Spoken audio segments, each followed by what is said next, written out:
On top with tori for today, we bring una correct updates onto tribunal judgment wey shele on top the presidential election for February 23, 2019. The one wey carry Presido Muhammadu Buhari tanda as PRESIDO for Naija, as im win Atiku Abubakar, the one wey contest for election under People's Democratic Party (PDP). If una remember, say since Presido Muhammadu Buhari don tanda put as PRESIDO for the country, na im bin don dey fly from Atiku Abubakar say Presido Muhammadu Buhari e bin no reach to be Naija PRESIDO, and all dis talk don carry the matter leg enter court.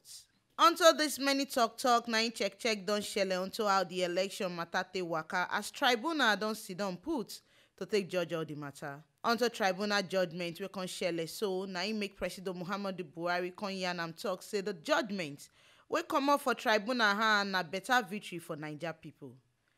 E talk say the judgment wey shele for Presidential Election Petition Tribunal, e say this one na ogbonge win matter for Naija people as e be say their vote na im carry am enter office for the second time. E talk say body no shake am at all on top this matter as e be say who no do bad no dey fear say make dey break, and as Baba God don do am, the matter don clear come out well. Presido come carry this win matter give Baba God and Naija people as he come salute the judiciary wey sit down on top the matter, sake of say dem do am for clear way and dem no look anybody eye take judge am. Presido come tell the people wey this matter no go well for their side, na people wey carry the election matter waka go court. E talk say wahala no dey for wetin dem do as e be say this one na im be their democratic right. E mean say as dem be Naija people, dem get right to carry anybody go court if matter no sweet dem well. As e come talk say as judiciary don talk so time don reach for the country to begin better work, make everybody gather put hand make sure say Naija government work well, as dem no go look wetin dey happen for their back, the one wey go stop Naija matter on top next level agenda, as Naija people don talk their mind well for the election wey finish, as e be say their votes na im talk for them.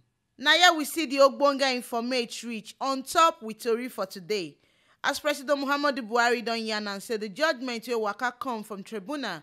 on top presidential election petition wey tanda am gidigba as PRESIDO for Nigeria, talk say this one na ogbonge win for Naija people as e be say their vote na im carry am enter office.